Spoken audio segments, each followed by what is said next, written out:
చెప్పుకున్నట్లుగా పదే పదే నేను చెప్తూ ఉంటా, భక్తి చేత భగవంతుని బాధకులుగా చేసుకునేటువంటి తత్వంలో ఉండాలి మానవుడు.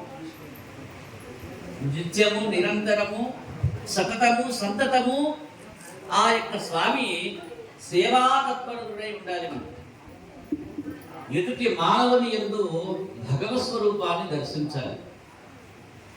అప్పుడు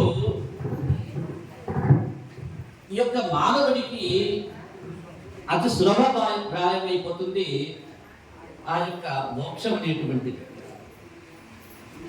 అలా కాని వాడు ఏమవుతాడా అంటే జరామరణాదుల యొక్క పరంపరలు అలా అలా అలా అలా కొనసాగుతూనే ఉంటాడు. వాడికి మరణానంతరం ఏమిటయా ప్రాప్తి అంటే నరకలోకాదులుగా చెప్తాడు. ఈ యొక్క భూలోకానికి కిందగా 7 లోకాలు ఉన్నాయన్నాం మనం. ఆ 7 లోకాలని అధోలోకాలు అంటాం మనం. ఇవి ఒక్కొక్కటి 10,000 యోజనాల వెడల్పు, అంతే లోతు కలిగి ఉంటాయి. వీటిని బిరస్వర్గాలు అంటాడు. స్వర్గాలే కానీ బిరస్వర్గాలు అంటే లోపలికి ఉండేటువంటి స్వర్గాలు. ఈ యొక్క లోకాల్లో కూడా కామ భోగ ఐశ్వర్యాదులు స్వర్గలోక వాసులాగే అనుభవిస్తూ ఉంటారు. ఈ యొక్క బిరస్వర్గాల్లో ఉండేటువంటి అధోలోకాలలో నివాసం చేసేటువంటి వాళ్ళు. మాయలు తెలిసిన యముడు ఆ యొక్క లోకాల్లోని భవనాలని పట్టణాలని అద్భుతంగా నిర్మించాడు. మయుడనేటువంటి మాయాలు అంతులేని కామభోగాలను అనుభవించడమే ఆ లోకవాసుల యొక్క వ్యాపకం. భోగాలను అనుభవించడమే, పనిపాటలు ఏముండవు వాళ్ళు. అక్కడ సూర్యరశ్మి ఉండదు కాబట్టి సర్పాల మనుల కాంతులే దేదీప్యమానంగా వెలుగుతూ ఉంటాయి ఆ యొక్క అధోలోకాలకు. ఓషధులు రసాయనాలు సేవిస్తూ ఉంటారు కనుక వాళ్ళకి వ్యాధులు ఉండవు, వార్ధక్యం ఉండదు. వార్ధక్యం అంటే ముసలితనం ఉండదు, వాళ్ళకి రోగాలు ఉండవు, మానసిక బాధలు ఉండవు. భగవాను యొక్క సుదర్శన చక్రానికి మాత్రమే వీళ్ళు భయపడతారు, మరెవ్వరికి వీళ్ళు తల ఉంచరు. ఎవరి దగ్గర ఉంటుంది సుదర్శన చక్రం? శ్రీమన్నారాయణ యందు మాత్రమే వీరికి భయం, మిగతా వాళ్ళెవ్వరూ వీరిని ఏం చెయ్యలేరు. అతల లోకంలో మయుని పుత్రుడైనటువంటి బలి అనేటువంటి వాడు 96 విధాలైన మాయలని ప్రయోగించి వినియోగిస్తూ ఉంటాడు. యొక్క బలుడు అనేటువంటి మయుని పుత్రుడు. దాని కింద ఉన్నది వితల లోకం, అతల వితల అన్న. ఈ లోకంలో శివుడు హఠకేశ్వరుని నామధేయం చేత భవానీ సహితంగా వినోదాలు చేస్తూ ఉంటాడు. ఆయన అక్కడ హఠకీ నది అయినటువంటి జలం వలన నిత్యము ఆ నీళ్లలోనే బంగారం తయారవుతూ ఉంటుంది. అసుర స్త్రీలకి ఆభరణాలుగా ఆ యొక్క బంగారాన్ని వాడతారు. మామూలు బంగారం కాదు, దేవతల దగ్గర ఉండేటువంటిది. దాని కింద సుతల లోకంలో బలి చక్రవర్తి ఇంద్రుని కంటే వైభవంగా పరిపాలన చేస్తూ ఉంటాడు. ఇంద్రభోగాల కంటే అధిక భోగాలు ఆ యొక్క సుతల లోకంలో. విష్ణుమూర్తి అక్కడ ఆరాధ్య వైభవై ఆ యొక్క లోకాన్ని నిరంతరం రక్షిస్తూ ఉంటాడు. బలి చక్రవర్తికి అభయం ఇచ్చాడు, నీకు ఎలాంటి భయం లేదురా నాయనా, నేను నీ దగ్గరే ఉంటానన్నాడు. ఆయన దగ్గర ఉంటే మన దగ్గర ఉన్నారు. ఎక్కడో సుతల లోకంలో బలి చక్రవర్తి దగ్గర ఆయన ఉంటే ఇక మనల్ని రక్షిస్తున్నది ఎవరు? అనుమానమా మీకు? అదే ఆయన లీల, అదే ఆయన శౌర్యం, అదే ఆయన యొక్క వైశిష్ట్యం. కాబట్టే భగవంతుడైనాడు ఆయన. మిగతా వాళ్ళెవ్వరినీ భగవంతుడి కిందకి చెప్పుకోకూడదు, మహాపాపం అన్నాడు. విష్ణు పురాణంలో చెప్తుంది ఆ మాట. ఆ యొక్క సుతల లోకంలో బలి చక్రవర్తి ప్రధానుడు. తరువాత ఉన్నది తలాతలము. దీనికి మయుడు ప్రభువు ఆ యొక్క తలాతలానికి. అతడు రాక్షసుల పట్టణాలను నిర్మించినటువంటి మహాశిల్పి, పెద్ద ఇంజనీర్. తలాతలాన్ని రుద్రుడు రక్షిస్తూ ఉంటాడు. తరువాత ఉన్నది మహాతలం అన్నాడు. ఇక్కడ కద్రువ పుత్రులైనటువంటి సర్పాలు ఉంటాయి. కద్రువ, కుహుడు, తక్షకుడు, కాళీయుడు, సుషేరుడు మొదలైనటువంటి వాళ్ళు ఆ యొక్క సర్పాలలో ప్రముఖులట. వీరికి గరుత్మంతుడంటే ప్రాణభయం. ఆయనంటే గజ గజ వణుకుతారు ఈ యొక్క కర్దమ పుత్రులంతా కూడా. చెప్పుకున్న వీరి యొక్క చరిత్ర ముందుంటుంది. అందుకే బయటికి రారు వాళ్ళు. రసాతలంలో దైత్యులు దానవులు అయినటువంటి హిరణ్యపురవాసులు, అలానే నివాత కవచులు కాలకీయులు అనేటువంటి వాళ్ళు నివాసం ఉంటూ ఉంటారు. వాళ్ళు భోగాలు అనుభవిస్తూ ఉంటారు. వీరు మహా సాహసవంతులట, తేజస్సులట. శ్రీవారికి భయపడి లోపల దాక్కుంటూ ఉంటారు. వీళ్ళు పాతాళ లోకంలో ఎంతో తెలివైనటువంటి నాగజాతి వాళ్ళు. వాసుకి, శంకుడు, కులికుడు, ధనుంజయుడు మొదలైనటువంటి వాళ్ళు మహానాగులు. ఇవి నాగులలో శ్రేష్టమైనటువంటివి, ఉత్తమమైనటువంటివి. వీరికి మనులతో మెరుస్తున్న అనేకమైనటువంటి తలలు ఉంటాయి. ఈ పాతాళ మడుగున ఆదిశేషుడు 30,000 యోజనాల స్థలంపై చుట్టుకొని ఉంటాడు. అతనే అనంతుడు, సంఘర్షణుడిగా మనం పిలుస్తూ ఉంటాం. వేదాలు చెప్తూ ఉన్నాయి. అతని తలపైన ఈ యొక్క భూమండలం ఎంతగా ఉంటుందో మీరు చెప్పగలరా? ఆలోచించి చెప్పండి. ఆవగిందంత ఉంటుందట భూమి. ఆయన మోస్తూ ఉన్నాడు ఈ యొక్క భూమిని. ఆదిశేషుడు ఏకాదశ రుద్రుడిని సృష్టించి వినాశానికి నియోగిస్తాడు.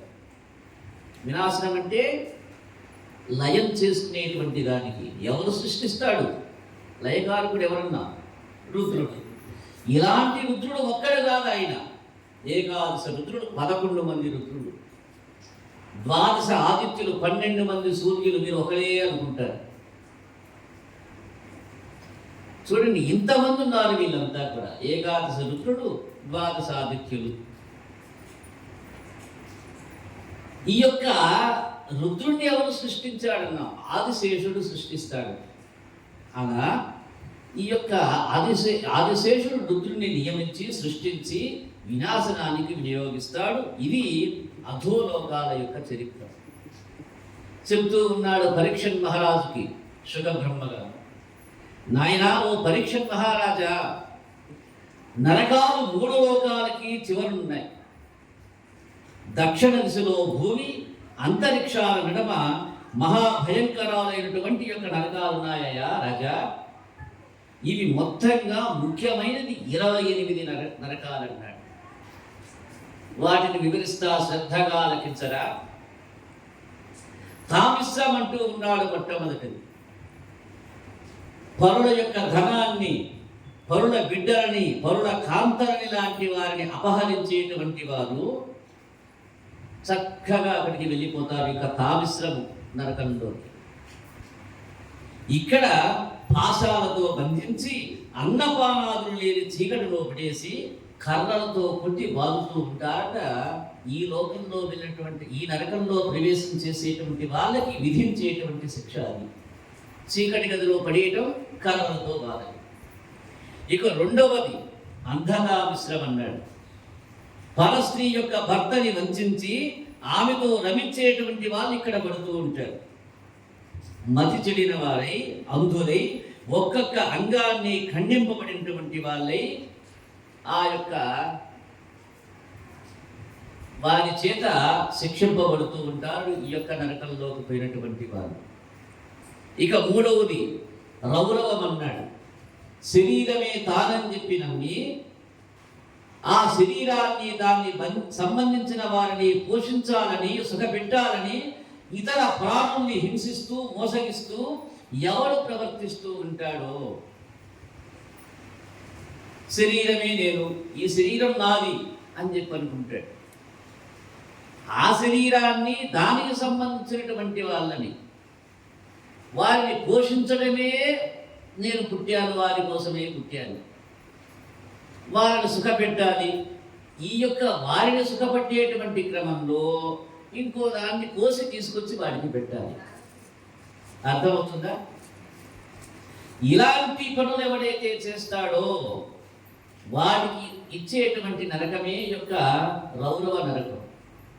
ఇక్కడ రురువు అనబడేటువంటి వాడి కొమ్ములు గల క్రూర మృగాల చేత పొడవబడి కరవబడి కొమ్మబడి హింసించబడుతూ ఉంటారు ఈ నరకానికి వెళ్ళినటువంటి వారు. రురువు అంటే రంపమే, రౌరవం అంటే రంపం. ఈ యొక్క రంపాల చేత, రంపము లాంటి వాటి చేత శిక్షింపబడుతూ ఉంటారు ఈ యొక్క నరకంలోకి వెళ్తే. మహారౌరవం అన్నాడు. మాంసభక్షణం గురించి అనేకమైన జంతువుల్ని చంపి, చెప్పమంటారా ఆపేయమంటారా? విందాం తర్వాత. మాంసభక్షణం గురించి అనేకమైన జంతువుల్ని చంపి తమ శరీరాన్ని పెంచుకోదలుచుకునేటువంటి వాళ్ళు డైరెక్ట్గా ఈ లోకానికి వెళ్ళిపోతారు. ఇక్కడ కూడా రురువులే హింసిస్తాయి. రురువులు అంటే రంపాలే, ఇక్కడ కూడా రంపుకుపోతలే మన యొక్క శరీరానికి. పైగా ఈ పాపల మాంసాన్ని పీక్కొని తింటాయిట అవి. నువ్వెలాగైతే పరజీవిని బ్రతికి ఉండగానే చంపిదాన్ని నువ్వు తింటూ ఉన్నావో, ఆనందిస్తూ ఉన్నావో, ఆనందాన్ని పొందుతున్నావో, అంటే మనకి స్పష్టంగా వేదం చెప్తుంది, నీ ఆనందం కోసం పరులని హింసించవద్దు. ఇది వేదంలో ప్రకటితమై ఉంది. ఏమనంటుంది? అహింసా పరమో ధర్మ అంది. అంటే హింస చేయకుండా ఉండడం పరమధర్మంగా చెప్పింది వేదం మనకి. ఎవరైనా ఆపగలుగుతున్నావా దాన్ని? లేదు. అలాంటి వాళ్ళకి ఇదిగో యొక్క మహారౌరవ శిక్షని విధిగా విధించాడు. దాన్ని మనం అనుభవించవలసిందే. ఇక 5వది కుంభీపాకం అన్నాడు. జంతువుల్ని, పక్షుల్ని, ఇతర జీవులని సజీవంగా కాల్చి తినేటువంటి వాళ్ళకి ఈ నరకంలో పడిపోతారట. ఇక్కడ అలాంటి వారిని పెద్ద కుండలలో నూనె పోసి కాగబెట్టిన తర్వాత ఆ కుండల్లో వీటిని పడేస్తాడు. అంటే సరసరసరసలాగే కాగే నూనెలో పడేస్తాడు మనల్ని. ఏది మనం ఎలాగైతే దాన్ని నేను తీసుకుని ఇచ్చిటాంటూ ఉంటాడు రోడ్డు మీద, నిప్పుల మీద, అలాంటి వారికి కాదు వాడి జీవనోపాధికి, అది ఇష్టంగా తినేటువంటి వాళ్ళకి లభించేటువంటి నరక యాతన. ఇక 6వ అన్నాడు కాలసూత్రం అన్నాడు. 6వ నరకం తల్లిదండ్రులకి, బ్రాహ్మణులకి ద్రోహం చేసినటువంటి వాళ్ళు ఈ నరకంలో పడిపోతారు. ఇది 1000 యోజనాల విస్తీర్ణం గల ఒక పెద్ద మూగుడు లాంటిదట. కింద నుండి మంట పెడుతూ ఉంటాడు పైకి, మీద నుండి సూర్యతాపంతో మండిపోతూ ఉంటే, కింద మంట యొక్క వేడి మనకి తగులుతూ ఉంటే, ఈ పాపుల్ని దానిపైన కూర్చోబెట్టి దొర్లించి పరిగెత్తించి ఆకలి దప్పికలతో వేలాది సంవత్సరాలు హింసిస్తారట ఈ యొక్క కాలసూత్ర నరకంలో. అసతీపత్రవరం అన్నాడు 7వ నరకం. ఇది నరక యాతనలు ఇవన్నీ కూడా. తనకి వివాహితైన వేద మార్గాలను నడవకుండా ఏ జాతి వాళ్ళకి ఆ యొక్క సూత్రాలు ఉన్నాయి, ఏ వర్ణం వాళ్ళకి ఆ యొక్క సూత్రాలు ఉన్నాయి. ఎవరు ఏది పాటించాలి అంటే విహిత సూత్రాలనే పాటించాలి. హిందూ ధర్మంలో పుడితే నేను ఇంకో మతం తీసుకున్నానని చెప్పి అనకూడదు. అయితే అహితం అవుతుంది, అవిహితం అవుతుంది. విహిత మార్గాన్ని నడవమని చెప్తుంది శాస్త్రం మనకి. అలా తన యొక్క విహిత మార్గాన్ని వదిలేసి వేద మార్గంలో నడవకుండా నాస్తికునిగా తిరిగేటువంటి వాడు. ఇంకొకడు అంటాడు దేవుడు లేడంటాడు, ఎక్కడున్నాడో చేయించబడ్డాడు. ఇది నాస్తికవాదం అన్నాడు. ఇలా నాస్తికునిగా తిరిగేటువంటి వాడికి ఈ నరకంలో పడతారయా, ఇది అసిపత్రం వనం అన్నాడు. కత్తుల లాంటి వాడి గల ఆకుల గల చెట్లతో నిండి ఉన్న అరణ్యమే యొక్క అసిపత్ర వనం. దానిలో పరిగెత్తమంటారట. మీరు ఉదాహరణకి చెప్పుకుంటే నాగజముడు చెట్లు ఉంటాయి, వాటి దగ్గరికి మనం వెళ్ళగలమా? ఈ యొక్క నాగజముడు వనాల్లాంటి పెద్ద అరణ్యంలో దింపి మనల్ని పడేసి మధ్యలో ఇక పరిగెత్తరా అని చెప్పారు. అరిస్తే పరిగెత్తకపోతేనేమో శూలాలతో పొడుస్తాడు, పరిగెడితేనేమో అవే గుచ్చుకుంటూ ఉంటాయి. శరీరం అంతా కోసుకొని పోయి రక్తం కారుతుంటే మూర్ఛపోయి లేచి మళ్ళీ పరిగెడుతూ ఉంటారు. ఇది అసిపత్ర వనంలో ఉండేటువంటి నరకయాతన. ఇక 8వ చెప్తున్నాడు, సూకర ముఖము అన్నాడు. దండించే అధికారం గల రాజులు, అధికారులు తప్పు చేయనటువంటి వాళ్ళని శిక్షించిన, అంటే ఏ తప్పు చేయకుండా వీళ్ళు తీసుకెళ్లి జైల్లో పెట్టరా అంటాడు. బ్రాహ్మణుడి ప్రాణాలు పోయేటట్లుగా శిక్షించిన ఈ నరకంలో పడిపోతారట. ఇదేమిటి సూకర ముఖము అన్నాడు. ఇక్కడ పంది మూతి వంటి సూది మూతి గల జంతువులు వారిని చెరుకు ముక్కలు నమిలినట్లుగా నమిలి పిప్పి చేస్తూ ఉంటాయి. ఇది ఈ నరకంలో జరిగేటువంటి క్రియ. ఇక 9వ నరకం అంధకూపము. నల్లులు, దోమలు, పేలు లాంటి కీటకాలను చంపినటువంటి వాళ్ళు నూతి లాంటి అంధకూపంలో పడివేయబడతారట. పెద్ద నూతి, అందులో చీకటిమయంగా ఉండిపోతుంది, అందులో పడేస్తారట. అందులో ఏముంటాయంటే, ఇదిగో నువ్వు చంపావే అవే లోపల ఉంటాయి. అవి ఊరుకుంటాయా? వాటికి ఆహారం ఎవరు? మనమే. ఇక 10వది క్రిమి భోజనం అన్నాడు. అతిథులకి, భూతాదులకి, పితృదేవతలకి, దేవతలకి అర్పించకుండా తమ కొరకే వండుకొని తినేటువంటి వాళ్ళు ఈ నరకంలో పడి ఆహారమేమీ దొరక్క క్రిముల చేత కొరవబడి ఆ క్రిములనే తింటూ ఉంటాడు వీడు. అన్నాద్భవంతి పర్జన్య పర్జన్యోదన్న సంభవ చెప్పాడు కదా. ఎలా తింటున్నావు నీవు ఆహారాన్ని, ఎలా భుజిస్తున్నావు నీవు పొందేటువంటి ఆహారాన్ని. భగవంతుడు అనేటువంటి వాడు ఒకడు పైనుండి కింద భూమిలో ఉన్నటువంటి జలాన్ని పైకి తీసుకువెళ్ళి అక్కడ తాను మేఘ రూపంలో భూమి మీదకి మరలా వర్షింపజేస్తూ ఉంటే ఈ భూమిని నువ్వు పదులు చేసి అదునుగా విత్తనాలు చల్లి అందులో వచ్చేటువంటి ఆహారాన్ని తీసుకుంటూ ఉన్నావు. నీకు కృతజ్ఞతాభావం ఉండాలా లేదా? ఏమయ్యా, నువ్వు తిన్నటువంటి దాన్ని దేవుడు ముందు చూసి ఇలా చూపిస్తే ఆ కుండలో అన్నం ఏమైనా మాయమైందా? ఆయన ఏమైనా ఉచ్చి తింటూ ఉన్నాడు మొత్తం? లేదుగా.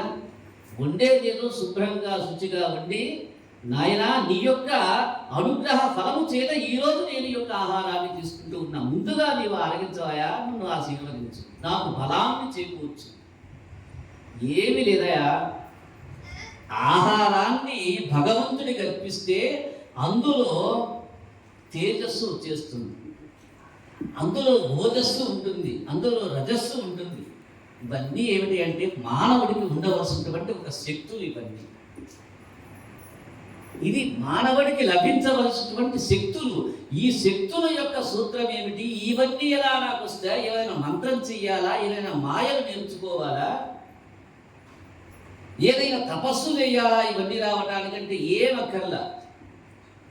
నిత్యము నీవు వండినటువంటి ఆహారాన్ని శుచిగా వండు, శుభ్రంగా దాన్ని తయారు చేసి ఆ యొక్క భగవంతుడికి నివేదించాయా చాలన్నాడు. నివేదంటే నాకు మంత్రాలు రావయా అంటాడు. మంత్రాలు పల్లె, తంత్రాలు పల్లె. చక్కగా నిండుకుండా నీ భగవంతుడి దగ్గర ఉంచి నాయనా ఆరగించని చెప్పి ఒక్కసారి ఆ చేతిని అలా చూయించి 4 నీటి చుక్కలు చూయించి పక్కన వదిలేసి ప్రాణాయ స్వాహ, పానాయ స్వాహ, ఉదానాయ స్వాహ మంత్రం పల్లె. ఇవన్నీ నాకు రాకుంటారు మళ్ళా. అలా ఎవరైతే వండిన అన్నాన్ని భగవంతుడికి అర్పించకుండా తానొక్కడే తింటాడో వాడు యొక్క క్రిమి భోజనంలో అంధకూపంలో క్రిమి భోజనంలో పడిపోతాడు. ఇక 11వ నరకంగా నందంశం అని చెప్పి అన్నాడు. సద్బ్రాహ్మణుల యొక్క ధనాన్ని దోచుకున్నటువంటి వాళ్ళు ఈ నరకంలో కాల్చబడిన ఇనప ఊచలతోటి హింసించబడతారట. 12వ నరకంగా తప్తసూర్మి అన్నాడు. తనకి శాస్త్రోక్తంగా చెందినటువంటి ధనముతో తప్పించి మిగతా ధనాన్ని నేను అప్పనంగా ఆరగించాలనేటువంటి తత్వం ఎవరికైతే ఉంటుందో ఈ నరకంలో ఎర్రగా కాలిన కొడవళ్ళ చేత హింసిస్తూ ఉంటారని తప్తసూర్మి అన్నాడు. ఇక వజ్రకంటక శాల్మిలి అనేటువంటి నరకం, ఇది 13వ నరకం.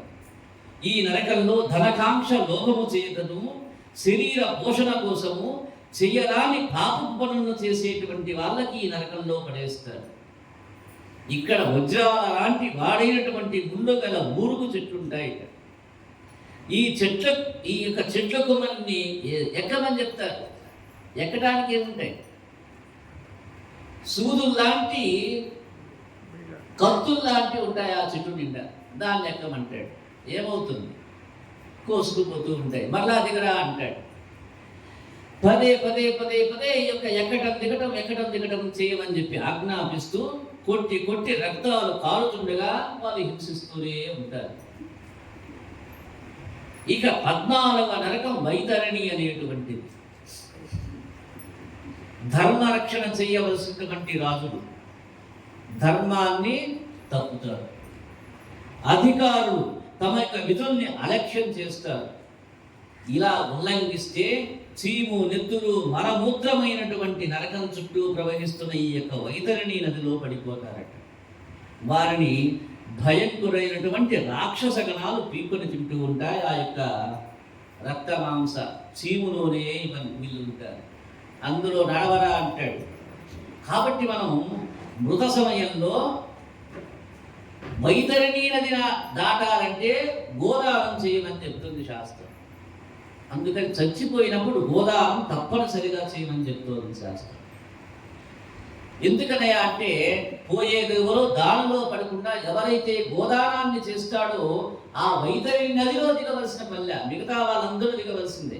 ఎవరైతే గోదానం చేస్తాడో అది ఇక్కడి నుంచి అవతలికి వాళ్ళే దాట వేస్తారు యమభటులే. నాయనా నీకు దీనిలో దిగవలసిన పల్లె, గోదానం చేశాడు మీ కొడుకు, అక్కడ వచ్చేసేయి, దాటిచ్చేసేయి అవతలకి అని చెప్పి వాళ్ళే తీసుకువెళ్ళి అవతల వదిలిపెట్టేస్తారు. భూయోదయం అనేటువంటి నరకం 15వది.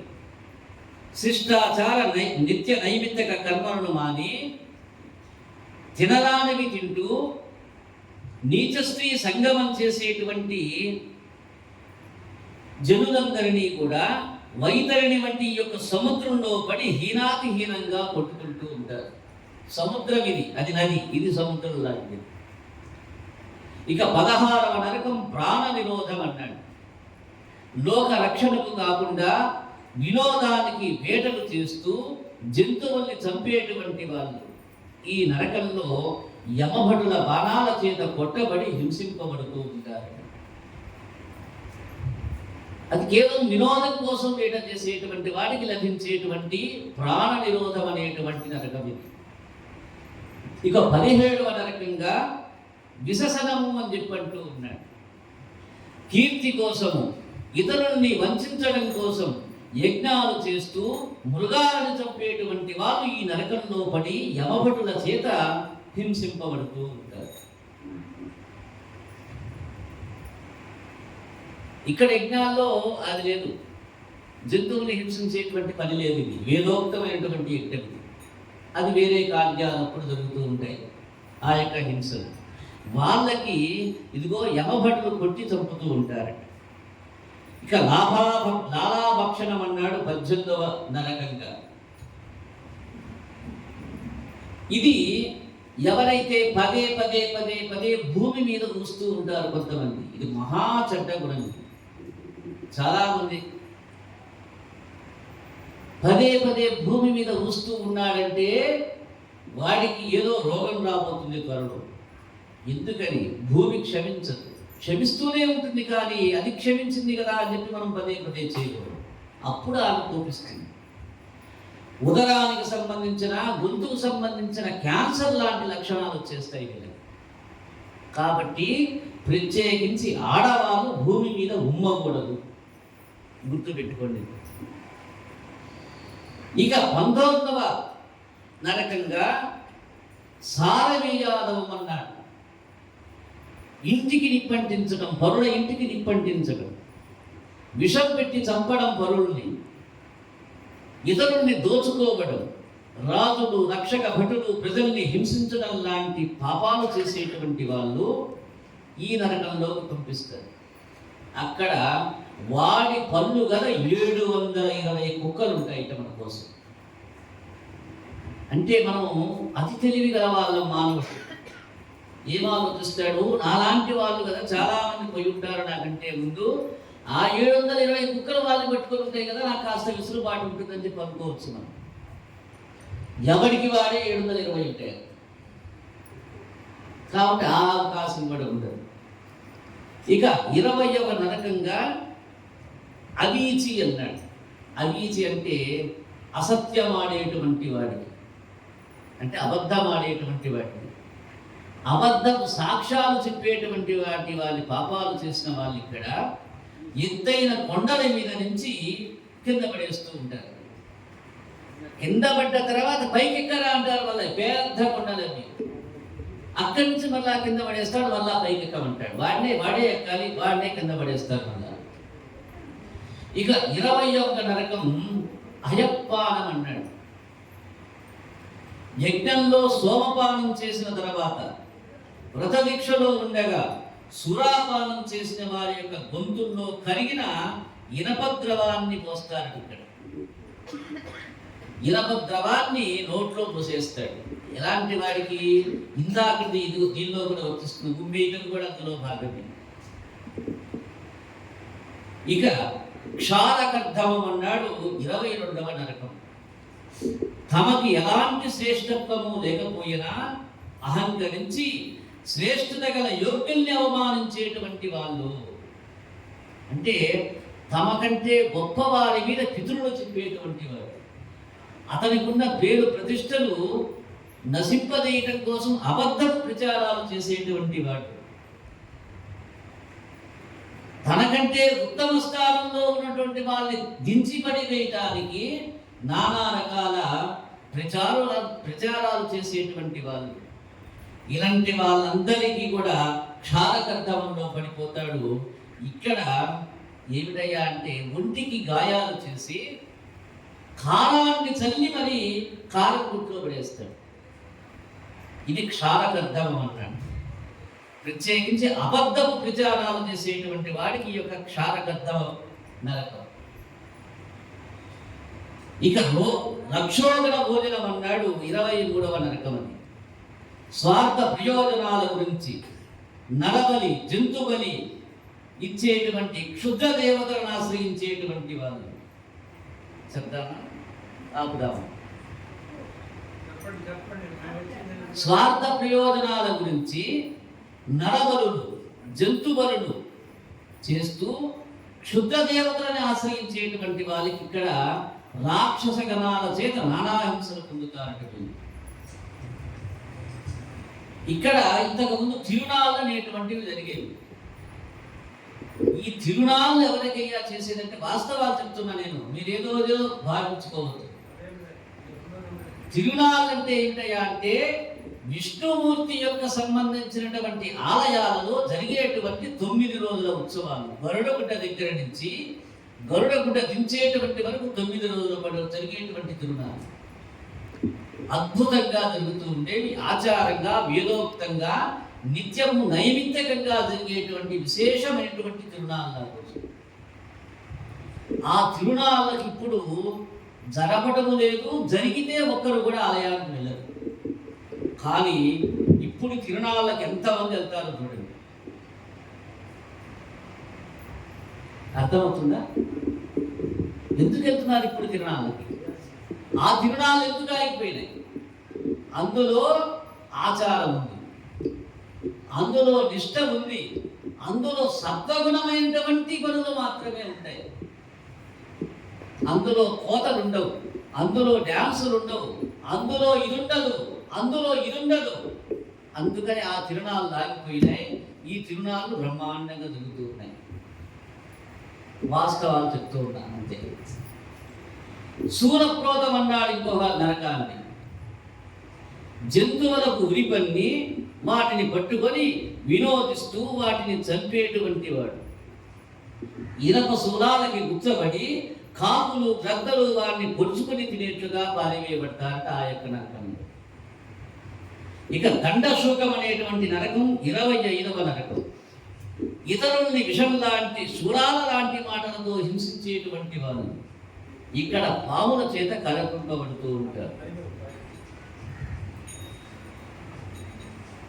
కాబట్టి కాబట్టి మనము తెలియకుండా చేసేటువంటి పాపాల్లో ఇదొకటి ప్రధానమైనటువంటి పాపం. అనృతము. అనృతం అంటే అబద్ధము. మానసిక హింస అంటే మాటల చేత ఎదుటి వాళ్ళని మానసికంగా హింసించేటువంటి చర్యలు. సూటిపోటి మాటలు అంటాడు వీటిని. ఇలాంటి సూటిపోటి మాటల్ని చేసేటువంటి వాళ్ళు ఇతరుల గురించి విష ప్రచారం చేసేటువంటి వాళ్ళకి ఇక్కడ పాముల చేత కనిపింపబడుతూ ఉంటారట. ఇది దండశూక నరకం అన్నాడు. ఇక 26వ నరకంగా అవట నిరోధం అన్నాడు. గుడ్డివారిని, బలహీనుల్ని, పసిపిల్లల్ని గోతిలో పడేట్లుగా చేసి వినోదించేటువంటి వాళ్ళు ఇక్కడ విష అగ్నిజ్వాలల్లో విసిరివేయబడుతూ ఉంటారట. 27వ నరకంగా అపర్యావర్తనం అనేటువంటి నరకం ఇది. అతిథులు వచ్చారని వారిపైన కోపగించుకున్న గృహస్థులు. మనకి సంసార విషయాలలో అంటే గృహస్థాశ్రమ ధర్మాలలో 5 యజ్ఞాలు చేయమన్నాడు. మొట్టమొదటిది దైవ యజ్ఞం అన్నాడు, రెండవది ఋషి యజ్ఞం అన్నాడు, మూడవది పితృయజ్ఞం అన్నాడు, నాలుగవది భూత యజ్ఞం అన్నాడు, 5వది అతిథి యజ్ఞం అన్నాడు. ఈ 5 యజ్ఞాలని ఎవరైతే సంపూర్ణంగా ఆచరించేటువంటి గృహస్థుడు ఎవరైతే ఉన్నాడో వాడికి ఈతి బాధలు ఉండవు, వాడికి దుఃఖాలు ఉండవు, వాడికి అశాంతి ఉండదు, వాడికి పిల్లలు పుట్టకపోవడం అనేటువంటిది ఉండదు, వాడికి ధనం లేదనేటువంటిది ఉండదు, దరిద్రం ఉండదు. అందులో నేను చెప్తూ ఉన్నాడు ఇప్పుడు. ఏమిటది? మొట్టమొదటిది దైవయజ్ఞం అన్నాడు. నిత్యము ఆ ఇంట దీప ఆరాధన జరగాలి. మొట్టమొదటిగా యథాశక్తిగా వండినటువంటిది భగవంతుడికి నివేదించి నీవు ఆరగించాలి. రెండవది ఋషియజ్ఞం అన్నాడు.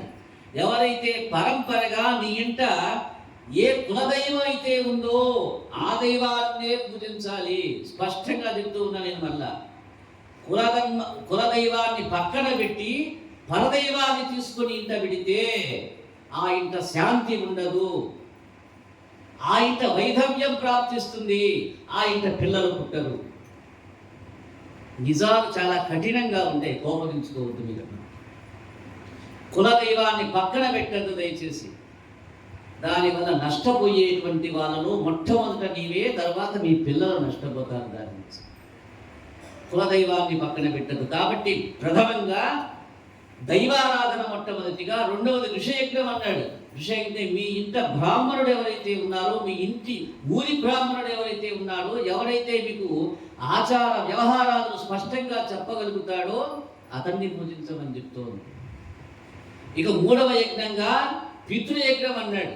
బ్రతికి ఉన్న మీ తల్లిదండ్రుల్ని దైవానికంటే అధికంగా పూజించవయ్యా. చనిపోయినటువంటి మీ యొక్క పితృదేవతలని నిత్యము స్మరించు. బ్రతికి ఉంటే నిత్యము సేవించు, చనిపోయి ఉంటే నిత్యము స్మరించు. ఏడాదికి ఒక్కసారి ఆయనకి మరుసటి రోజు అవుతుంది. 360 రోజులు నీకు గడిచిపోతే ఆయనకి 2వ రోజు అవుతుంది. నువ్వు ఇవాళ తిన్నావు, మధ్యాహ్నం తిన్నావు, మళ్ళా సాయంత్రం తిన్నావు. చనిపోయిన నీ యొక్క పితృదేవతలకి ఇవాళ పెడితే మళ్ళా వచ్చే సంవత్సరం అదే రోజున కాస్తన్ని వెతుకులు విసిరేసి, నాయనా నువ్వు సుఖంగా ఉండక్కడ మమ్మల్ని సుఖంగా ఉంచని చెప్పి నమస్కరించాలి చనిపోయిన పితృదేవతలు. ఇది పితృయజ్ఞం. మూడవది భూతయజ్ఞం. ఏ ఏ కర్మల చేత నీవు ఇక్కడ పుట్టి సుఖ దుఃఖాలను అనుభవిస్తూ ఉన్నావో ఆయా కారణాల చేతనే మరొక జీవి యొక్క భూమి మీద నడుస్తూ ఉంది. నీ ముందో, నీ వెనుకో, నీ పక్కనో, ఎక్కడో అడవిలోనో, ఎక్కడో ఫారాల్లోనో. వాటిని హింసించేటువంటి హక్కు నీకు లేదురా నాయనా. పెడితే 4 గింజలే, లేకపోతే అవతలికి తోలు నీకు ఏదైనా నష్టమైతే. ఏదో నేను దేశాన్ని ఉద్ధరిస్తున్నామని చెప్పి నేను జీవాన్ని పెంచుతున్నానంటాడు. ఎందుకు పెంచింది నువ్వు? ఎందుకయ్యా నువ్వు పెంచింది జీవాల్ని? ఎందుకో చెప్పు. తింటాను. ఇది నీకు హక్కుందా? లేదు. అయితే దీనివల్ల నష్టం ఎవరికి? నీకే నీకే నీకే. ఎందుకని? భూత యజ్ఞాన్ని నువ్వు ఆపేశావు. కాబట్టి దాని నష్టం నీవు అనుభవించవలసిందే. ఇక 5వ యజ్ఞంగా ఏం చెప్పాడు? అతిథి యజ్ఞం అన్నాడు. ఇంటికి వచ్చిన వాడికి కాసిన మంచి నీళ్ళే, అంతే, వాడు సుఖంగా వెళ్ళిపోవచ్చు. వాడి నుంచి నీవైనా లబ్ధి పొందుతావా? కాఫీ ఇచ్చేసే, ఇంకా అవసరం ఉంది ఆ వాడితో నీకు విందు భోజనం పెట్టేసే, కానీ గుట్టిగా పంపించద్దు అతిథిని. ఇది అతిథి యజ్ఞం అన్నాడు. సంవత్సరానికి ఒక రోజు పండగ అని చెప్పి, అమ్మా పండగ వచ్చింది ఏదన్నా పెట్టమంటాడు. 4 అప్పచ్చులు ఇచ్చేసాయి, ఉంటే ఒక దోవత ముక్కు ఇచ్చేసాయి, లేకుంటే 10 రూపాయలు ఇచ్చేసి నాయన 10 అని చెప్పేసి. ఇది అతిథి యజ్ఞం. ఇలాంటి అతిథి ఈ యొక్క పంచ యజ్ఞాలను ఎవడైతే ఆపేస్తాడో, వీటిని ఎవడైతే ఆచరించకుండా పక్కన పెట్టేశాడో, నీ యొక్క కులాచారాన్ని, నీ యొక్క మతాచారాన్ని విడిచి పరకులాని యొక్క పద్ధతుల్ని, పరమతాల యొక్క పద్ధతుల్ని ఏనాడైతే నువ్వు నెత్తిన పెట్టుకుంటావో, ఆనాడు నీ నెత్తిన నిప్పుల్ని నెత్తిన పెట్టుకున్నట్లే అని చెప్పి శాస్త్రం చెప్తుంది, నొక్కి వికారిస్తుంది. ఇలాంటి వారికి యొక్క ఆర్యావర్తనం అనే అవట విరోధం అనేటువంటి నరకాన్ని సూచిస్తూ ఉంది యొక్క భాగవతం. భాగవతం కాదు, గరుడ పురాణంలో కూడా ఇదే చెప్పింది. ఇక సూసీముఖం అన్నాడు. ఇంటికి వచ్చిన పెద్దల్ని, గురువుల్ని తమ ధనాన్ని అపహరించడానికి వచ్చిన తస్కరుడుగా భావించి తమ ముఖాన్ని దిగులతో ముడుచుకొని వ్యాకుల పడేటువంటి వ్యక్తులు, పని చేయించుకొని ఇవ్వవలసిన దానికంటే తక్కువ ముట్ట చెప్పేటువంటి వాడు, అలాగే అపోల నేను దోచుకు తింటున్నాడని చెప్పి చెడు ప్రచారాలు చేసేటువంటి వాడు యొక్క సూచీ ముఖంలో పడవేయబడి ధన పిశాచం చేత పీడింపబడి యమభటుల చేత దేహమంతా సూదిదారం చేత కుట్టివేయబడుతూ ఉంటారు. ఇంకా ఇలాంటి నరకాలు ఇంకా ఎన్నో ఉన్నాయా యొక్క యమలోకంలో. ఈ విధంగా అనేక రకాలైన పాప కర్మలు నరకాల్లో పడి తమ యొక్క దుష్కర్మల యొక్క ఫలాన్ని అనుభవించి కర్మశేషాలతో మళ్ళా భూమిలో జన్మిస్తాడు. మీరు అనుకోవచ్చు, అయా మేము నరకంలోకి వెళ్ళాం కదా, మేము చేసినటువంటి పాప కర్మల యొక్క ఫలాలన్నీ కూడా దుఃఖ రూపంలో, నరక యాతన రూపంలో అక్కడ అయిపోయినాయి కదా అని చెప్పి అనుకోవచ్చు. అలా అయిపోవు. నీవు చేసిన ఆ యొక్క పాప కర్మలు కొన్నింటినట్టే పెడతాడు అక్కడ. మనం ఎప్పుడైనా ఏదైనా ధాన్యాన్ని అమ్మామనుకోండి, ఏం చేస్తాం చెప్పండి మీరే, చివరు అమ్మా మొత్తం ఇచ్చి పంపించి ఒక కాసు తీసి పక్కన పెట్టుకుంటాం. అలానే యొక్క నరక యాత్రల యొక్క పరంపర అయిపోయిన తర్వాత మరికొంత అట్టి పెట్టి కింద పడేస్తాడు. దాన్ని ఏమన్నాడు? సంచిత పాపం అన్నాడు. సంచిత పాపంతో కిందకు వస్తావు నీ. ఆ యొక్క సంచిత పాప కర్మ యొక్క దుష్ఫలాలు ఏవైతే ఉన్నాయో, దుఃఖాలు ఏవైతే ఉన్నాయో, ఆ యొక్క ఫలాల్ని మళ్ళా నీవు ఇక్కడ కొంత అనుభవించాలి భూమి మీద. ఇదిగాక స్వయంగా నీవు చేసేటువంటి కర్మల ద్వారా, చెడు కర్మల ద్వారా అనుభవించేటువంటిది కొంత భూమి మీదే బ్రతికి ఉండగానే అనుభవిస్తాయి. మన కొంత తెలియకుండా ఆగామి కర్మల రూపంలో వచ్చేస్తాయి. ఈ యొక్క ఆగామి కర్మల యొక్క రావటానికి కారణం ఏమిటయా అంటే, నీవు పోయిన జన్మలో వాడికి ఏదో పాపం చేస్తున్నావు, వాడికి ఏదో దుఃఖం కలిగించున్నావు, కాబట్టి వాడు అనుకోకుండా వచ్చి నీకు దుఃఖాన్ని కలిగిస్తాడు. ఇలాంటి ఆగామి కర్మల యొక్క ఫలాలు కొన్ని ఇక్కడ అనుభవించాలి, మరికొన్ని పైకి తీసుకువెళ్ళాలి. మరలా అక్కడ నరక యాతనను అనుభవించి మళ్ళా కొంత ఇక్కడికి తీసుకొచ్చురాలి. ఇప్పుడు చెప్పండి, మనం ఏం చేస్తూ ఉన్నాం? ఇక్కడిని అక్కడికి తీసుకువెళ్తూ ఉన్నాం, అక్కడిని మరలా ఇక్కడికి తీసుకొస్తూ ఉన్నాం, ఇక్కడిని అక్కడికి తీసుకువెళ్తూ ఉన్నాం, మరలా ఇక్కడికి తీసుకొస్తూ ఉన్నాం. భగవంతుడు ఎవరి మీద ప్రత్యేకించి శ్రద్ధాశక్తులు ఉండవు. భగవంతుడికి ఎవరి మీద ప్రత్యేకించి కోపం ఉండదు, ఎవరికి ప్రత్యేకించి ప్రేమ ఉండదు. ఇలాంటి పనులు చేసేటువంటి విషయంలో ఎవరి కర్మ వారు అనుభవించవలసిందే. దుష్కర్మ ఏవ దుష్ఫలితం, సత్కర్మ ఏవ సత్ఫలం అన్నాడు. చెడు పనుల యొక్క కర్మ యొక్క ఫలాన్ని దుఃఖ రూపంలో అనుభవించవలసిందే. మంచి కర్మల యొక్క అనుభవాన్ని సుఖ రూపంలో నీవు అనుభవిస్తావరా నాయన? అయితే మొత్తంగా మరేమిటయ్యా, దీనిలోంచి బయట ఎప్పుడు పడాలి మేము? సర్వం కృష్ణమయం జగత్ అన్నాడు. ఈ యొక్క జగత్తంతా కృష్ణుని యొక్క మాయా విశేషం ద్వారా కొనసాగుతోంది, ఆయన యొక్క లీలా విశేషం ద్వారా కొనసాగుతూ ఉంది. అలాంటి ఆ యొక్క కర్మల యొక్క ఫలాలు తొలగాలంటే మాయని తొలగించుకోవాలి. మొట్టమొదటిగా చేసే కార్యంలో పరమాత్ముని తలుచుకో. ఆయన మీద భయం చేతో, ఆయన మీద ఉన్నటువంటి భక్తి చేతో దుష్కర్మని నీవు కాస్త తప్పించుకోగలుగుతావు. చేసేటువంటి పని మధ్యలోనే ఆపేసి ఉత్తరాయి కర్మ మనకెందుకు, భగవంతుడు అనేటువంటి వాడు ఉన్నాడు, ఆయన చూడటం ఎందుకు, ఆ యొక్క ఫలాన్ని అనుభవించేటువంటి క్రమంలో అనేక రకాల కష్టాలు పడటం అనేటువంటి భావం చేత చేసే చెడు పనిని మధ్యలోనే ఆపేసి ఇంటికి వచ్చి పడుకుంటారు. కావున మనకి ముందు ఉన్నటువంటి లక్ష్యం ఒకటి, మొత్తంగా ఈ యొక్క జరా మరణాదుల యొక్క సైక్లింగ్లో నుంచి, యొక్క వలయంలో నుంచి, ఈ యొక్క చక్రంలో నుంచి బయటపడాలంటే నిరంతరము సతతము సత్యరూపుడైనటువంటి, సత్యస్థుడైనటువంటి, పరమాత్ముడైనటువంటి శ్రీమన్నారాయణుని స్మరించటమే. కాబట్టి మనకి శాస్త్రంలో అనాదిగా అనాచారంగా ఒక విషయం వస్తూ ఉంది. నీవు ఏదైనా ఒక భిక్ష చేస్తూ ఉన్నావు అనుకోండి, తీసుకునేవాడు ఏమంటాడు? ఏమన్నాడు చెప్పండి, ఇప్పుడైనా అనండి ఆ మాట. కృష్ణార్పణం అనాలరా నాయన.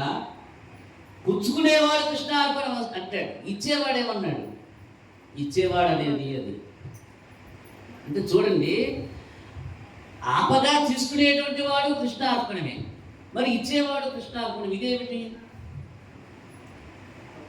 అంటే, నీవు చేసే చెడు కర్మైనా, చేసేటు మంచి కర్మైనా భగవతార్పితంగా నీవు చేస్తూ ఉండు. దీనివల్ల ఏమవుతుందో తెలుసా? దీనివల్ల నీ యొక్క పాప కర్మల యొక్క ఫలాలు సమానంగా ఉండిపోతాయి. అలా సమానంగా ఉన్నందువల్ల ఏదైతే యొక్క వలయం ఉన్నదో, యొక్క చక్రం ఉన్నదో, అందులో నుంచి ఎప్పుడో ఒకప్పుడు టక్కన బయటపడిపోతావు. ఎప్పుడంటే నీవు చేసేటువంటి ధర్మఫలము పెరిగినప్పుడు టక్కన బయటపడిపోతావు ఒక్కసారిగా.